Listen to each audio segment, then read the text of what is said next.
네, 오늘 우리가 함께 은혜 받을 하나님 말씀은 디모데전서 2장 1절 말씀부터 8절 말씀까지 되겠습니다. 그러므로 내가 첫째로 권하노니 모든 사람을 위하여 간구와 기도와 도고와 감사를 하되 인근 내가 높은 지위에 있는 모든 사람을 위하여 하라. 이는 우리가 모든 경건과 단정함으로 고요하고 평안한 생활을 하려 함이라. 이것이 우리 구주 하나님 앞에 선하고 받으실 만한 것이니 하나님은 모든 사람이 구원을 받으며 진리를 아는 데에 이르기를 원하시느니라. 하나님은 한 분이시요 또 하나님과 사람 사이의 중보도 한 분이시니 곧 사람이신 그리스도 예수라. 그가 모든 사람을 위하여 자기를 대속물로 주셨으니 기약에 이르러 주신 증거니라. 이를 위하여 내가 전파하는 자와 사도로 세움을 받은 입은 것은 참말이요 거짓말이 아니니 믿음과 진리 안에서 내가 이방인의 스승이 되었노라. 그러므로 각처에서 남자들이 분노와 다툼이 없이 거룩한 손을 들어 기도하기를 원하노라. 아멘. 기독교를 기도교라고도 할 수 있다고 말씀을 드렸습니다. 기독교. 어떤 사람들은 개신교라는 말을 쓰기도 합니다. 근데 그 말은 옳지 않습니다. 교회 다니는 사람들이 혹은 교회 지도자들 가운데에도 개신교, 천주교 이렇게 쓰는 사람이 있어요. 근데 개신교라는 말은 쓰면 안 됩니다. 그것은 개혁했다는 얘기죠. 개신교. 루터와 칼빈을 통해서 개혁된 교회, 이것을 개신교라고 쓰는데 사실은 개신교가 아닙니다. 그렇죠? 기독교 그냥 그렇게 써야지. 그래서 앞으로는 여러분들이 개신교 말을 쓰지 않아야 되고, 또 그렇게 쓰는 사람이 있다면 좀 바르게 고쳐줄 필요가 있습니다. 모든 종교에는 기도라는 것이 있습니다. 불교에도 있고 또 뭐 여러 가지 잡신을 믿는 무속신앙 가운데에도 다 기도라는 것이 있습니다. 기도가 도대체 뭘까? 기도는 피조물인 인간이 성령의 도움으로 자신의 생각과 말을 사용하여 예수 그리스도의 이름으로 창조주 하나님께 나아가는 것이다. 좀 길죠? 기도는 그래서 성령의 도우심이 필요하다. 또 나의 말과 생각과 모든 것들을 동원해서 예수님의 이름으로 하나님께 하는 것이 바로 기도다. 이 기도에 대해서 오늘은 섬김의 기도라는 제목을 썼습니다. 처음 들어보는 말일 것입니다. 저도 처음 사용해보는 단어이기도 해요. 그동안은 중보기도라는 말을 많이 쓰기도 했는데, 제가 기도 주간을 쭉 지내면서 중보기도라고 그러면 교회 다니는 사람도 약간 좀 낯설기도 하고 어렵기도 하고, 또 교회 안 다니는 사람들은 중보기도 그게 뭐냐 좀 이해하기가 어려울 것 같다. 그래서 제 나름대로 제가 한번 생각해 본 겁니다. 어디서 사용되는 건 아니고 제가 처음으로 그냥 써본 말이에요. 근데 섬김의 기도라는 것이 좀 좋지 않겠나 하는 생각을 해봐요. 또 우리 교회가 사람을 섬기며 하나님을 영화롭게 하는 교회, 그래서 이 섬김이라는 단어가 좋겠다. 그래서 제목을 섬김의 기도 이렇게 한번 정해봤습니다. 뭐 다른 말로는 그냥 중보기도라고도 해도 괜찮을 것 같습니다.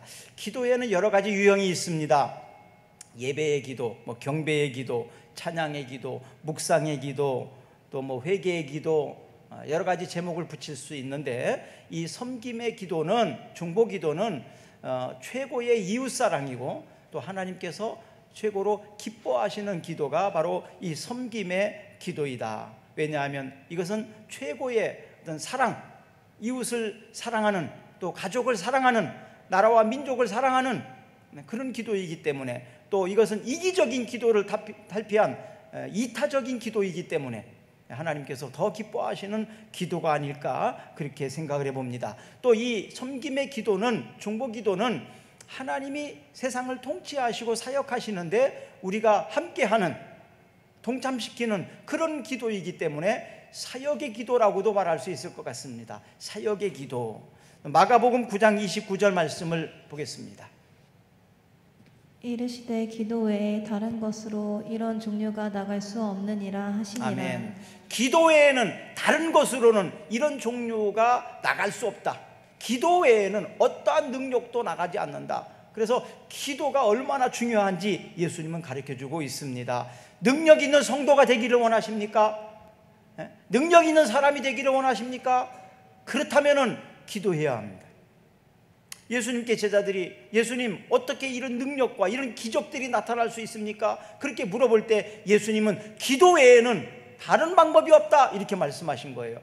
기도만이 바로 능력 있는 성도가 되게 하고 기도만이 능력 있는 사람이 되게 한다. 한마디로 말하면 그렇습니다. 그래서 능력 있는 성도는 기도하는 성도입니다. 능력 있는 사람이 되고 싶다면 기도해야 합니다. 기도가 모든 능력의 원천입니다. 체험신앙. 체험신앙은 뭐 삶으로 직접 체험하는 것이니 얼마나 좋아요. 참 좋습니다. 체험신앙은 기도하지 않는 사람은 체험신앙을 갖기가 어렵습니다. 12일 동안 우리가 말씀을 듣고 기도하고 거기에 나왔던 강사들이나 사회 받던 사람들이나 이런 사람들을 보면서 옛날 생각을 제가 좀 해봤습니다. 15년, 20년 이전에 그 설교했던 사람들이 저하고 같이 활동했던 사람들이고 사회 보는 사람들은 다 후배들입니다. 후배들입니다. 열심히 저렇게 사역하시는 모습이 친한 친구들인데 하는 모습이 참 보기가 좋더라고요. 그때 그렇게 함께 기도했던 사람들, 함께 말씀을 연구하고 공부하고 했던 그런 사람들인데 그분들이 이렇게 지금 교단에 중진이 되어서 이렇게 사역하는 걸 보면서 참 뿌듯한 마음을 가졌습니다. 어떻게 그렇게 능력 있는 사람이 될 수 있을까? 그래서 기도밖에는 없습니다. 자신이 기도해야 되고 성도들이 기도해야 됩니다. 또 목회자는 성도를 위해서 기도할 때 그렇게 잘 되는 역사가 있습니다. 자, 우리 옆 사람에게 한번 오늘은 이렇게 인사해 봅니다. 내가 당신을 위해서 기도하겠습니다. 내가 당신을 위해서 기도하겠습니다. 저도 여러분들을 위해서 기도하고 있습니다. 여러분도 저를 위해서 기도해 주시기를 바랍니다. 아멘. 우리 서로 기도합시다. 기도해 줍시다. 이것이 바로 섬김의 기도입니다. 자, 섬김의 기도가 왜 그렇게 중요하냐 하면 첫째로 섬김의 기도는 예수님의 사역이었기 때문에 그렇습니다. 예수님의 사역에서 굉장히 중요한 것이 바로 기도 사역이었습니다. 예수님 원래 하나님이시기 때문에 자신을 위해서 기도하지 않아도 괜찮아요. 그러나 예수님이 밤이 맞도록 기도하시고 시간이 되는 대로 또 시간을 일부러 내어서 피곤하신 가운데에서도 홀로 계시면서 기도했습니다. 그것은 바로 사역이기 때문에 그렇습니다. 로마서 5장 8절 한번 봅니다.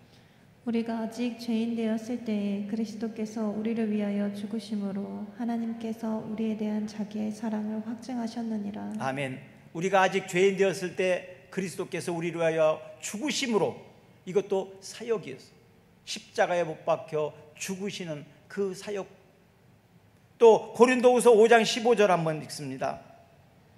그가 모든 사람을 대신하여 죽으심은 살아있는 자들로 하여금 다시는 그들 자신을 위하여 살지 않고 오직 그들을 대신하여 죽었다가 다시 살아나신 이를 위하여 살게 하려 함이라. 아멘. 우리를 대신하여 예수님이 죽으셨다. 몸을 주셨다는 거예요. 이것이 하나님의 사랑이고 이것이 예수님이 우리에게 준 사랑이었습니다. 희생과 섬김이었습니다. 목숨을 주었어요. 목숨을. 여러분, 목숨을 줄 사람이 이 땅에 몇 명이나 있을까요? 내 목숨을 줄 수 있는 사람, 내 인생을 줄 수 있는 사람. 예수님은 우리를 그만큼 사랑하셨어요. 예수님이 우리 대신 나를 위해서 목숨을 주셨어요. 생명을 주셨어요. 우리는 그런 사랑을 받는 하나님의 사람들입니다. 하나님께 그렇게 대단한 사람입니다. 왜냐하면 하나님의 사랑이 바로 예수님의 목숨과 바꾼 그런 사람이기 때문에 그렇습니다. 사랑하는 여러분, 여러분들은 소중한 사람입니다. 하나님의 생명, 바로 목숨까지 바꿀 정도로 그렇게 귀한 사람들이라는 걸 잊지 마시기를 바랍니다. 그 예수님께서는 로마서 8장 34절 한번 또 읽습니다. 누가 정죄하리요 죽으실 뿐 아니라 다시 살아나신 이는 그리스도 예수시니 그는 하나님 우편에 계신 자요 우리를 위하여 간구하시는 자시니라. 아멘. 어느 누구도 우리를 정죄할 수 없다. 죄인이라고 손가락질할 수 없다. 왜? 예수님이 우리 그 모든 죄를 대신해서 죽으셨기 때문에, 갚아주셨기 때문에. 우리는 더 이상 빚쟁이가 아니란 얘기예요. 그리고 그 예수님께서 다시 살아나셔서 지금 하나님 우편에서도 우리를 위해서 무엇을 하고 계신다고요? 간구하시는 자다. 기도하고 계신다. 예수님은 지금도 계속해서 우리를 위해서 기도하고 계신다. 이거 예수님의 사역입니다. 예수님이 지금까지 계속 기도하고 있다는 것은 그것은 얼만큼 그 사역이 중요하다는 얘기입니다. 그 기도의 사역은 그렇게 중요한 것이고 예수님의 계속된 사역이라는 것입니다. 예수님의 제자라면, 예수님을 믿는 사람이라면 그러면 어떻게 해야 되냐? 우리도 예수님처럼 하는 거예요. 예수님의 제자라면 예수님처럼 기도해야 합니다. 요한복음 14장 12절 말씀을 한번 읽습니다.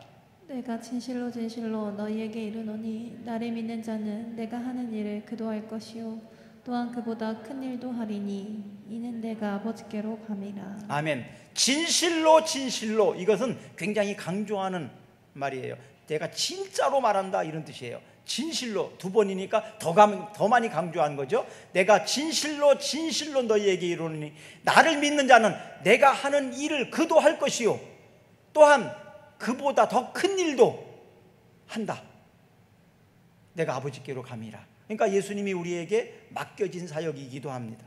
예수님이 하셨던 일이 뭐예요? 기도라고 말씀드렸고, 예수님이 하셨던 일이 뭐예요? 수많은 사역들이 있잖아요. 가르치시고 천국의 복음 전파하시고 병든 자를 고치시고 귀신을 내어쫓고 이 많은 일들, 그리고 성전을 정결케 하시는 일도 하셨고, 어쨌든 예수님이 하신 일들을 쭉 보면 사회적 약자들을 많이 돌보셨던 것들도 보게 됩니다. 이 모든 것들이 예수님이 하신 사역이었어요. 힘 있는 사람, 권세 있는 사람이 힘 없는 사람을 괴롭히는 걸 볼 때 예수님은 그것을 보고 힘 없는 사람 편을 들어주고 오히려 그들을 부끄럽게 하기도 했습니다. 강한 자들을. 이런 모든 사역들이 예수님이 하셨던 사역인데 그런 일을 우리가 해야 된다고 말씀하시는 거예요. 내가 하는 일을 너희도 할 것이다. 그리고 내가 한 일보다도 더 큰 일도 너희들은 할 것이다. 우리의 힘으로는 그것은 불가능한 일입니다. 그러면 어떻게 할 수 있습니까?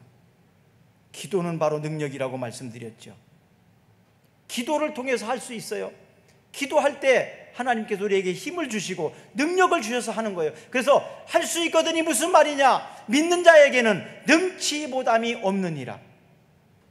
그 믿는 자에게 주시는 바로 능력이 있습니다. 그 믿음을 강화시키는 것이 바로 기도이기도 합니다. 예수님이 이 땅에서 3년 동안 모범을 보여주셨던 대로 우리는 그런 사역을 해야 되는데 거기에 빠질 수 없는 것이 바로 기도 사역이라는 겁니다. 섬김의 기도는 사역입니다. 사역입니다. 일이다 이 말이에요. 각각 자기에게 맡겨진 일이 있습니다.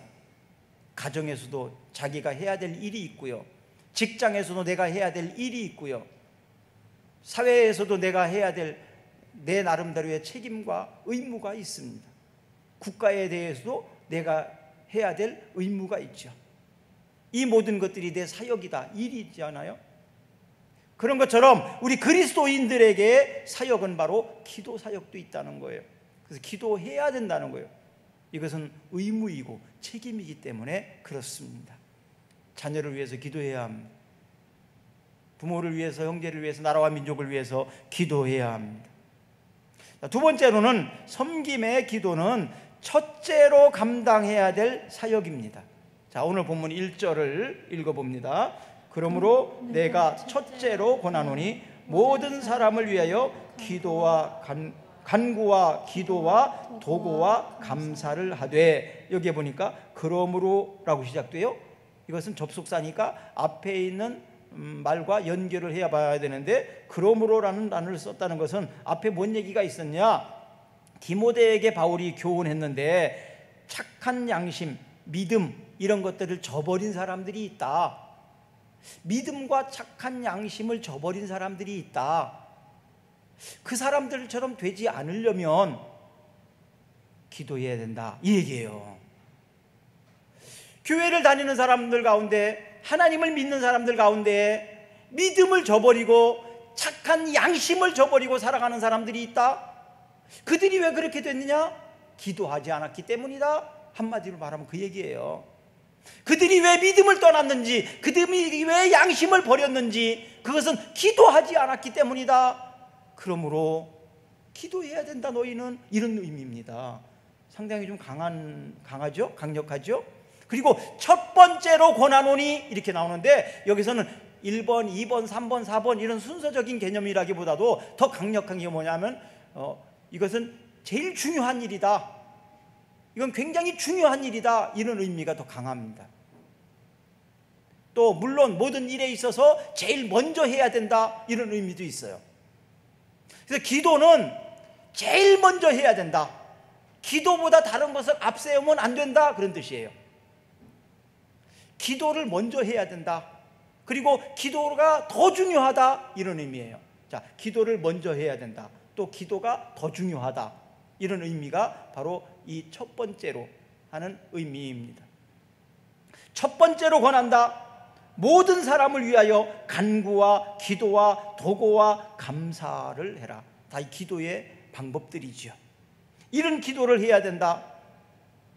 우선순위에서 뿐만 아니라 중요하다는 얘기입니다. 모든 일에 기도로 시작하시기를 바랍니다. 모든 일에. 또 2절을 한번 읽어봅니다. 임금들과 높은 지위에 있는 모든 사람을 위하여 하라. 이는 우리가 모든 경건과 단정함으로 고요하고 평안한 생활을 하려 함이라. 정치인들을 위해서도 대통령을 위해서도 기도해 줘야 된다는 거예요. 기도해 주지는 않으면서 비난하고 뭐 정치가 잘못됐니, 사람이 뭐 어쩌니, 그것은 잘못됐다는 얘기예요. 뭐 먼저 해야 된다고요? 기도부터. 그렇게 대통령을 비난하고 정치인들을 비난하기 전에 기도했습니까? 그들을 위해서 얼마만큼 기도했습니까? 그들이 잘못 길을 가고 있다면 더 많이 기도해야 되겠죠. 안타까워하면서 눈물 흘리면서 금식하면서 나라를 위해서 기도해 보셨습니까? 기도해 줘야 합니다. 부모를 원망하기 전에, 또 회사에서는 사장과 관리자들을 원망하기 전에 기도해 보셨습니까? 선생님을 원망하기 전에 기도 먼저 해 보셨습니까? 선생님을 위해서 기도해 보셨습니까? 기도해야 합니다. 기도해야 된다고 말하고 있지 않습니까? 마태복음 4장 1절과 2절에 보면 예수님께서 기도하신 장면이 나옵니다. 그때 예수께서 성령에게 이끌려 마귀에게 시험을 받으러 광야로 가사 40일을 밤낮으로 금식하신 후에 줄이신지라. 그때 예수께서 성령에 이끌려서 마귀에게 시험을 받으러 광야에 갔다. 근데 40일 동안 금식하며 기도했다. 이것은요, 예수님이 3년 동안 공생애를 시작하기 전에 기도로 시작한 거예요. 어떤 기도로? 금식 기도로. 예수님께서 이 땅에 3년 동안 공생애를 시작하기 전에 금식 기도를 40일 동안 하고 나서 했다는 거예요. 그리고 그 금식 기도는 성령에 이끌려서 했다고 말하고 있습니다. 아까 처음에 기도가 뭐냐? 성령의 인도하심으로 라고 말씀드렸어요. 그래서 성령의 인도하심으로 기도하게 된 거예요. 또 마귀가 예수님이 사역을 하지 못하도록 시험을 했습니다. 3가지 시험이 있었죠. 돌을 떡으로 만들어서 먹어라, 성전 꼭대기에서 뛰어내려라, 높은 산에 올라가서 나에게 절해라, 이런 3가지. 근데 이 모든 시험과 유혹을 이길 수 있었던 것은 기도했기 때문에 가능하다는 것을 예수님이 보여주는 겁니다. 그리고 예수님이 엄청난 큰 사역을 하기 직전에 그 일을 못하게 하기 위해서 방해하고 시험 들게 하는 것이 바로 마귀였다. 그러므로 우리도 마찬가지예요. 큰 일을 해야 될 사람, 또 중요한 일을 하기 전에는 기도하지 않으면 시험이 오고 유혹이 오고 그 일을 못하게도 될 수 있습니다. 그래서 중요한 일을 두고는 더 많이 기도해야 합니다. 예수님처럼 40일 금식 기도를 해야 될지도 몰라요. 중요한 사람이, 중요한 일일수록 더 그렇습니다. 원래 산에 있는 나무를 보시면요, 조그마한 나무는 그렇게 바람을 많이 타지 않아요. 근데 큰 나무는 바람에 많이 탑니다. 사람도 그래요. 큰 일을 해야 될 사람들을 보면 굉장히 큰 어려움이 많이 있기도 합니다. 위기가 있기도 합니다. 뭔가 잘 안 되기도 합니다. 근데 이것은요, 축복일 수 있어요. 왜? 하나님께서 나를 크게 쓰시려고 하는 계획이 있기 때문에 그래요. 작은 일 하는 사람들은요, 마귀가 가만둬요. 그냥 둬도 괜찮아요. 별 볼 일 없는 사람이니까, 별거 아니니까. 그러나 큰 일을 해야 될 사람은 마귀가 넘어뜨립니다. 왜? 큰 일을 하는 사람 넘어뜨려야 되니까요. 우리가 축구 경기를 하면 축구 경기에서 11명이 뛰잖아요. 그럼 그 중에서 잘하는 선수가 한두 명 있을 거 아니에요. 그럼 어떻게 합니까? 그 팀을 이기기 위해서 그 잘하는 사람은 한 명이 마크를 못하면 2명, 3명씩 따라 붙여요. 하여튼 걔만 막으면 되니까 잘하는 선수를 막아야 되잖아요. 그런 것처럼 마귀는 우리가 큰 일을 해야 될 사람, 또 하나님의 일을 많이 해야 될 사람들은 더 이렇게 유혹을 하고 시험에 넘어뜨리고 일을 못하도록 방해합니다.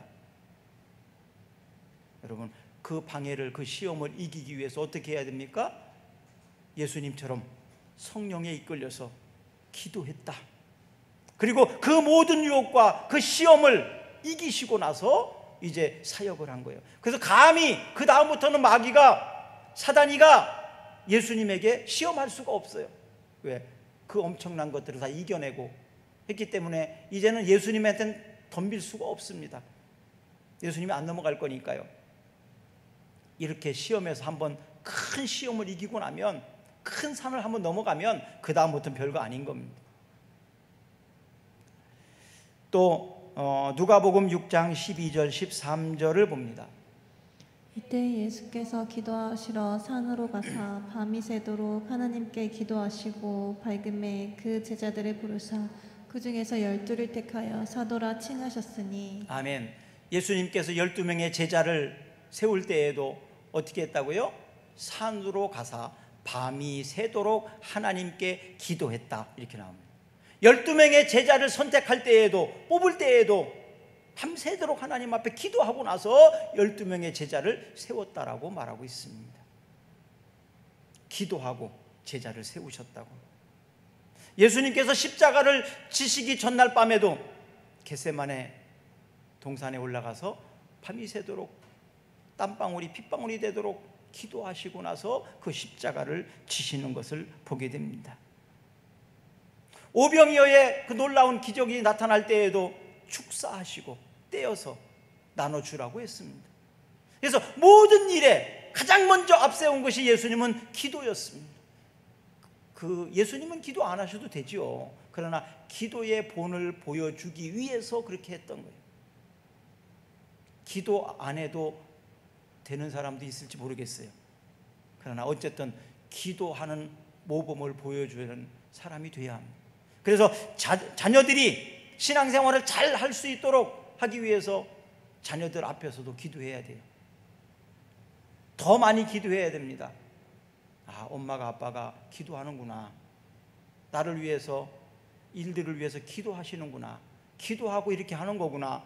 기도의 모범을 보여줄 됩니다. 그럴 때 여러분들의 자녀의 어려움이 생기면 그들도 우리 엄마처럼, 우리 아빠처럼 나도 기도해야 되겠다. 그리고 기도하면서 극복합니다. 기도하지 않으면 방황합니다. 세상에 나가서 기도의 대상자를 찾아다닙니다. 그런데 우리는 기도라는 것이 있잖아요. 누구를 두려워하겠습니까? 무엇을 걱정하겠습니까? 기도할 수 있는데 왜 걱정하십니까? 기도할 수 있는데 왜 염려하십니까? 여러분, 기도할 수 있는데 왜 걱정하십니까? 기도할 수 있는데 왜 염려하십니까? 걱정할 일이 있고 염려할 일이 있거든 기도하세요. 그 자리에 꿇어앉아서 기도하세요. 여러분들이 하나님 앞에 진심으로 기도할 뿐 아니라 여러분들이 그 기도하는 모습을 본 사람들이 여러분들이 기도하는 모습을 보면서 마음의 안정감을 가질 거예요. 아, 우리 선생님이 이 위기 가운데에서 나를 위해서 지금 기도하는구나. 그 기도의 모습을 보면서 그들이 안정감을 갖게 됩니다. 여러분, 기도하면 염려는 사라지게 됩니다. 기도하면 오병이의 능력도 나타날 수 있습니다. 내가 기도는 하지만 그 기도를 응답하시는 분은 하나님이에요. 내가 시행하는 건 아니에요. 나는 기도할 뿐이야. 나는 기도할 뿐이고 그 일을 행하시는 분은 여호와 하나님이라고 말씀하시지 않았습니까? 그러니까 그 일을 내가 행하라고 한다면 자신이 없는 일이지만 기도하라고 하는 것은 할 수 있잖아요. 그렇죠? 내가 보리떡 5개와 물고기 2마리를 가지고 5,000명을 먹이라고 한다면 내가 어떻게 해요? 할 수가 없어요. 근데 기도하는 건 할 수 있지 않습니까? 그것을 행하시는 분은 하나님이시니까 내가 할 수 있는 일은 내가 하는 겁니다. 여러분, 기도를 앞세우시기를 바랍니다. 항상 첫 번째로 기도를 하시기를 바랍니다. 누가복음 22장 32절 읽습니다. 그러나 내가 너를 위하여 내 믿음이 떨어지지 않기를 기도하였노니 너는 돌이킨 후에 내 형제를 굳게 하라. 내가 너를 위하여 내 믿음이 떨어지지 않기를 기도하였다. 기도는요, 믿음이 떨어지지 않게 하는 역할을 합니다. 기도는 믿음이 떨어지지 않게 하는 기도를 합니다. 왜? 기도가 얼마나 중요한지는 믿음이 중요한 건 아시죠? 믿음의 양대로, 믿음의 크기대로 믿음의 역사가 나타나거든요. 근데 그 믿음이 떨어지지 않게 하는 것이 뭐냐? 기도예요. 자동차로 말하면 큰 힘을 발휘하는 자동차, 그 자동차는 연료를 많이 먹어요. 그렇죠? 기름을 많이 먹습니다. 왜? 힘을 많이 써야 되니까. 그래서 버스는 기름을 많이 먹어요. 승용차보다 많이 먹죠. 왜? 큰 힘을 발휘해야 되니까, 큰 능력을 발휘해야 되니까. 바로 이 기름과 같은 역할을 하는 것이 기도예요. 하드웨어는 있어요. 그러나 그 하드웨어가 움직이기 위해서는 전기가 들어가야 되고 기름이 들어가야 되는 거예요.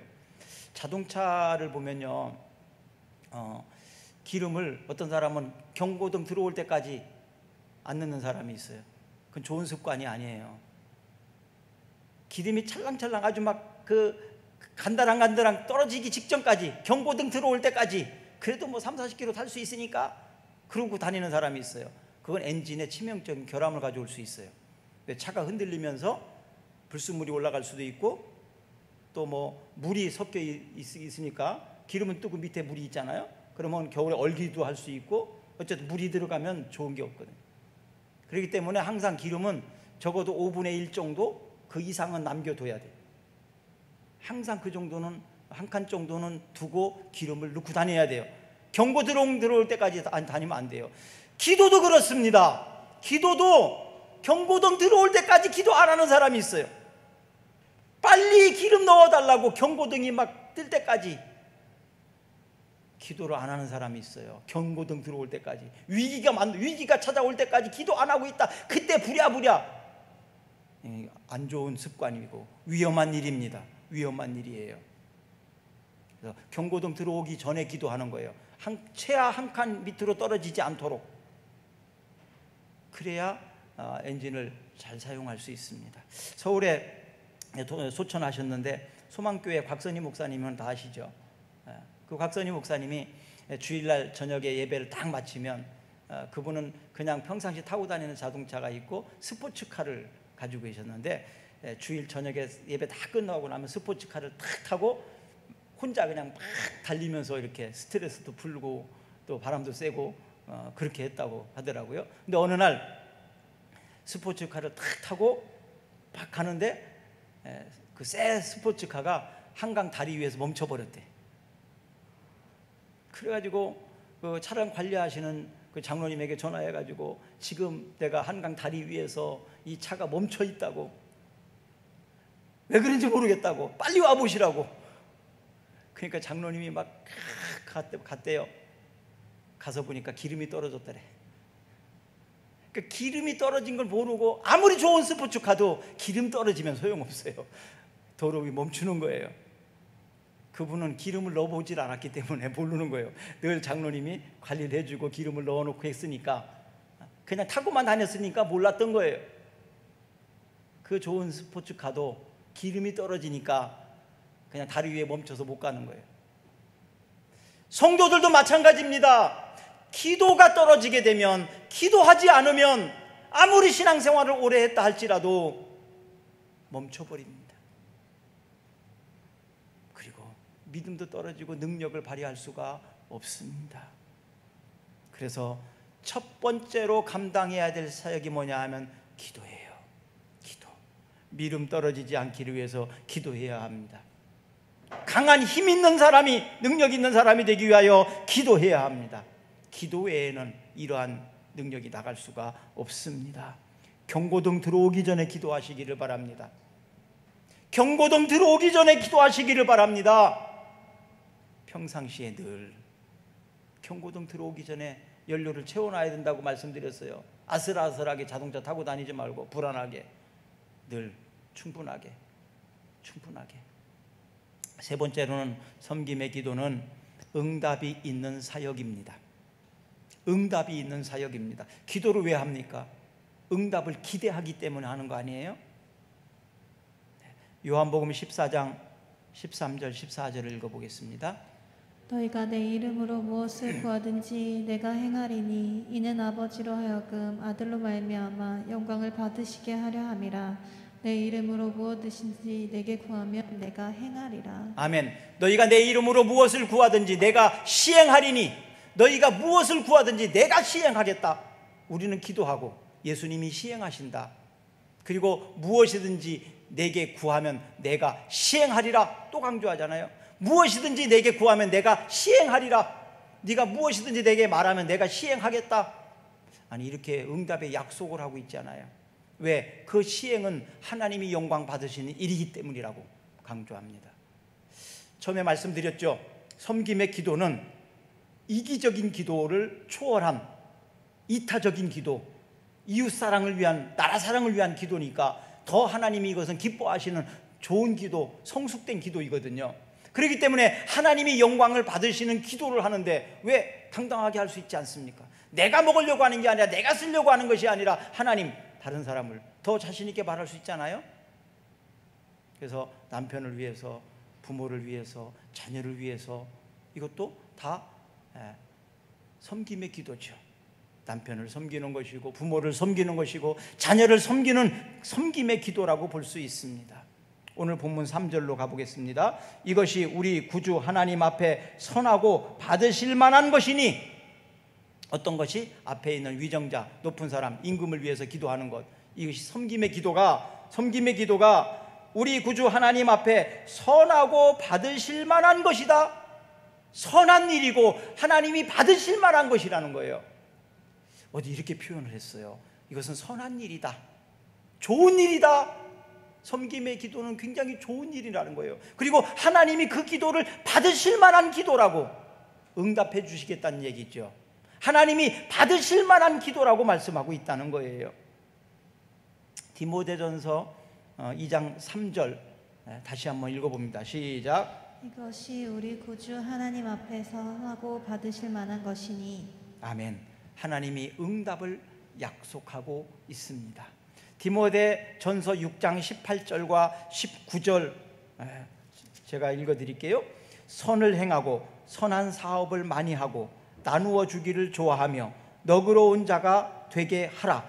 이것이 장래에 자기를 위하여 좋은 터를 쌓아 참된 생명을 취하는 것이니라. 전에 한번 말씀드렸던 설교였는데, 선을 행하라, 선한 사업을 많이 해라. 그럼 선을 행하는 일, 하나님이 받으실 만한 선한 일, 기도도 포함됐더라는 거예요. 다른 사람에게 뭐 착한 일을 하는 것도 포함되어 있지만 이 중보기도, 섬김의 기도는 선한 일입니다. 이 섬김의 기도는 하나님이 인정하시는 선한 일이래요. 좋은 일이라는 것입니다. 좋은 일을 하는 사람은 우리는 좋은 사람이라고 말합니다. 좋은 일을 많이 하는 좋은 사람이 되기를 바랍니다. 우리 좋은 사람이 됩시다. 선한 일을 하고 선한 사업을 많이 하고 또 너그러운 자가 되라. 이 모든 것들은 장래에 하나님께서 우리에게 갚아주실 상급이라고 말씀하고 있습니다. 우리가 선을 많이 하고 선한 사업을 많이 하는 것은 하나님이 장래에 갚아주시겠다. 우리가 기도를 많이 하는 것도 마찬가지예요. 너의 기도가 늘 쌓여져 있으면 그 기도를 통해서 하나님이 응답하시고 도우신다는 얘기입니다. 요즘에는요 휴대폰 이 배터리도 나눠 쓰기도 하더라고요. 나눠 쓰기도 하더라고요. 내가 휴대폰 배터리가 막 90%씩 빵빵하게 들어있어요. 근데 아들이 이제 휴대폰가 거의 제로 가까이 있어. 그러면 내가 가지고 있는 그 배터리 전기를 아들에게 줄 수 있어요. 휴대폰끼리 딱 마주대고 소프트웨어를 작동시키면 충전이 됩니다. 그렇죠? 내가 가지고 있는 그 충전된 배터리 양을 아들이 가지고 있는 휴대폰에 충전시켜 줄 수 있어요. 안 해보셨나요? 되더라고 그게. 기도도 그렇더라고요. 기도도 나눠줄 수 있더라고요. 내가 기도를 많이 해놓으면 내 아들이 기도를 많이 안 하잖아요. 내가 하는 기도를 좀 나눠줄 수 있어요. 근데 그것이 일반 충전기로 꽂아서 전기에 하는 것보다는 힘든 일이에요. 기도도 마찬가지로 내가 나누어 주는 것은 좀 감질 나는 거예요, 사실은. 그렇지만 그래도 요긴하게 급할 때 조금은 사용할 수 있잖아요. 그래서 내가 아들을 위해서 다른 사람들을 위해서 기도해 놓으면 그 기도가 조금 갈 수 있다는 거예요. 여러분, 아들이 기도를 안 합니까? 남편이 기도 안 합니까? 여러분들이 더 많이 하셔요. 더 빵빵하게 하셔요. 그래서 좀 나눠줘야지. 좀 나눠주세요. 그러면 그래도 조금 사용되어지거든요. 내가 기도해야 되겠다. 여러분, 기도를 통해서 나눠줄 수 있는 사람이 되었으면 좋겠습니다. 왜냐하면 이 기도의 응답은 하나님이 나눠주는 거거든요. 그래서 기도는 나의 일이고요, 기도를 응답하시는 건 하나님의 일입니다. 기도는 내가 해야 되는 일이고 그 기도대로 시행하는 것은 하나님의 일입니다. 우리나라 복지제도는 신청하면 주고 신청 안 하면 안 준다고 그랬죠. 신청해야 주는 것이 우리나라 복지제도입니다. 신청 안 하면 자격이 돼도 안 준다니까요. 그러니까 신청 안 하면 안 준다고요. 기도 안 하면 안 된다 이 말이에요. 야고보서 4장 2절과 3절입니다. 너희는 욕심을 내어도 얻지 못하여 살인하며 시기하여도 능히 취하지 못함으로 다투고 싸우는도다. 너희가 얻지 못함은 구하지 아니하기 때문이요 구하여도 받지 못함은 정욕으로 쓰려고 잘못 구하기 때문이라. 아멘. 이런 기도의 원리에 따라서 기도의 양을 채워놓읍시다. 그리고 언제든지 기도하지 못하는 사람들, 기도를 모르는 사람들에게 좀 나누어 쓸 수 있는 여러분들이 되었으면 좋겠습니다. 이것이 바로 섬김의 기도입니다. 어르신들을 섬기고 아이들을 섬기고 나라와 민족을 섬기고, 이 섬김의 기도가 할 수 있는 사람이, 아는 사람이 시작하는 것입니다. 그러면 그 기도가 능력 있고 위력 있다는 걸 알면 그들도 우리와 같이 따라서 하게 될 겁니다. 그리고 이 섬김의 기도는 제사장적 기도입니다. 이 섬김의 기도는 제사장적 기도예요. 처음 들어보시는 것 같아. 저도 그렇게 많이 사용하지 않는 였는데 이 제사장적 기도더라고요. 베드로전서 2장 9절에 보시면 읽어보겠습니다. 베드로전서 2장 9절. 그러나 너희는 택하신 족속이요 왕같은 제사장들이요 거룩한 나라요 그의 소유가 된 백성이니 이는 너희를 어두운 데서 불러내어 그의 기이한 빛에 들어가게 하신 이의 아름다운 덕을 선포하게 하려 하심이라. 아멘. 너희는 택하신 족속이요 왕같은 제사장들이요. 우리는 왕같은 제사장들이라고, 우리를 왕같은 제사장들이라고. 그래서 이 말씀을 이렇게 묵상하다가 섬김의 기도 연결을 해봤어요. 내가 왕같은 제사장이 뭐 하는 일이에요? 하나님과 백성들 사이에서 중간에서 예배도 집례하고 기도도 해주고 뭐 이런 일이잖아요. 그렇다면은 이게 목회자이기도 하지만 모든 성도들이 다 왕같은 제사장이라고 그랬잖아요. 그러니까 이 섬김의 기도는 제사장적 기도입니다. 우리가 해야 될 기도다 이 말이에요. 그래서 제사장적 기도, 섬김의 기도는 제사장적 기도입니다. 그러면 제사장이 만약에 이런 일을 하지 않는다면 어떻게 되나요? 직무유기겠죠. 그렇죠? 직무유기. 내가 해야 될 일을 마땅히 하지 않은 것은 직무유기예요. 그래서 제사장이었던 사무엘상 12장 23절에 있는 사무엘은 이렇게 고백을 합니다. 읽어봅니다. 나는 너희를 위하여 기도하기를 쉬는 죄를 여호와 앞에 결단코 범하지 아니하고 선하고 의로운 길을 너희에게 가르칠 것인지. 아멘. 나는 너희를 위하여 기도하기를 쉬는 죄를 범하지 않겠다는 거예요. 기도하는 것을, 쉬는 것을 결단코 범하지 않겠다. 내가 꼭 기도하겠다. 내가 반드시 기도하겠다. 이렇게 약속하는 겁니다. 여러분, 우리들에게도 이런 기도의 결단이 필요합니다. 내가 당신을 위해서 꼭 기도하겠다고. 내가 제사장으로서, 우리 가정의 제사장으로서 또 우리나라의 제사장적 역할을 하겠다. 직무유기하지 않겠다. 마지막으로 한 절만 더 봅시다. 디모데후서 2장 8절입니다. 그러므로 각 처에서 남자들이 분노와 다툼이 없이 거룩한 손을 들어 기도하기를 원하노라. 아멘. 다시 한번 읽습니다. 시작. 그러므로 각 처에서 남자들이 분노와 다툼이 없이 거룩한 손을 들어 기도하기를 원하노라. 디모데 전서, 디모데 후서가 아니고, 그렇죠? 디모데 전서.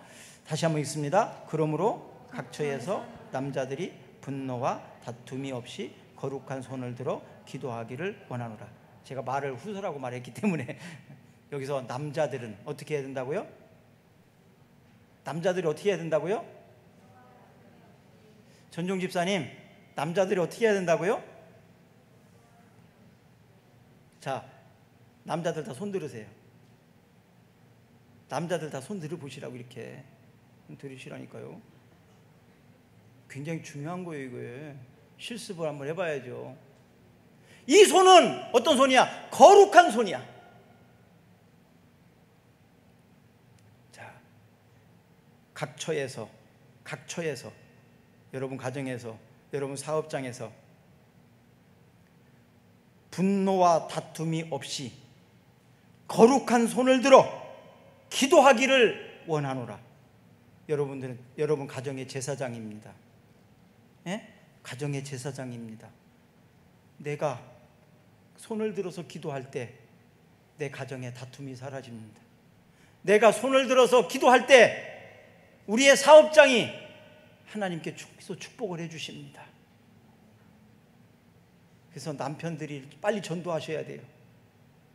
남편들이 손을 들고, 거룩한 손을 들고 기도할 수 있도록. 남편이 교회 안 다니면 할 수 없지 뭐. 여집사님들이 제사장이 돼야지. 자, 손을 들고 이 시간 한 1분간만 기도합시다. 아내를 위해서 기도하시고, 자식을 위해서 기도하시고, 형제를 위해서 기도하시고, 자녀를 위해서 기도하시고, 또 손을 들고 계신 분들이 사업장을 위해서, 아이들을 위해서, 어르신들을 위해서, 이 나라와 이 민족을 위해서 기도하십시오. 여러분들이 거룩한 제사장입니다. 여러분들은 왕같은 제사장입니다. 여러분들이 기도하지 않았기 때문에, 우리가 기도하지 않았기 때문에 위기가 나오고 다툼이 나오기도 합니다. 하나님 용서하시옵소서. 이제는 사무엘처럼 기도 쉬는 죄를 범하지 않겠다고 결단합니다. 거룩한 손을 들어서 기도하는 주의 백성들을 보시옵소서. 저들의 손을 기억하시옵소서. 저들의 기도를 들으시옵소서. 가정에서 제사장으로서의 거룩한 가정을 세우게 하옵소서. 복된 가정이 되게 하옵소서. 이 민족을 긍휼히 여겨 주옵소서. 예수님 이름으로 기도드리옵나이다. 아멘. 우리 다 같이 일어나셔서 찬양하겠습니다.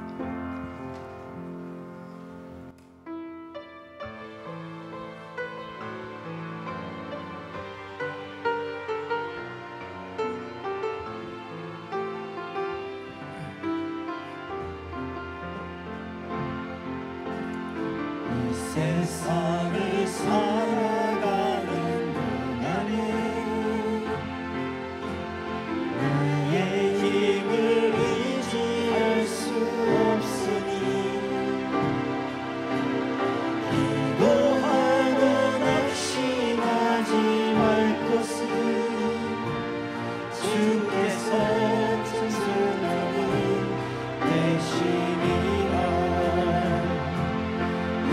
하나님의 은이 나의 비전이 되고 예수님의 성품이 나의 인격이 되고 성령님의 권능이 나의 능력이 되길 원하고 바라고 기도합니다. 지금은 율법의 요구를 다 이루셔서 저희들의 의가 되어주신 구원의 주 예수 그리스도의 은혜와 예수님께서 이루신 의로 저희를 용납하여 주신 하나님 아버지의 사랑하심과 의로우신 예수 그리스도의 삶을 살도록 인도하시고 교통하시고 기도하게 하시는 성령님의 역사하심이, 기도하겠다고 결단하는 사랑하는 모든 성도들을 기도를 들으시고 그 기도대로 시행하여 주시기를 간절히 축원하옵나이다. 아멘. 하나님의 꾼이 나의 비전이 되고 예수님의 성품이 나의 인격이 되고 성령님의 권능이 나의 능력이 되길 원하고 바라고 기도합니다. 하나님의 꿈이 나의 비전이 되고 예수님의 성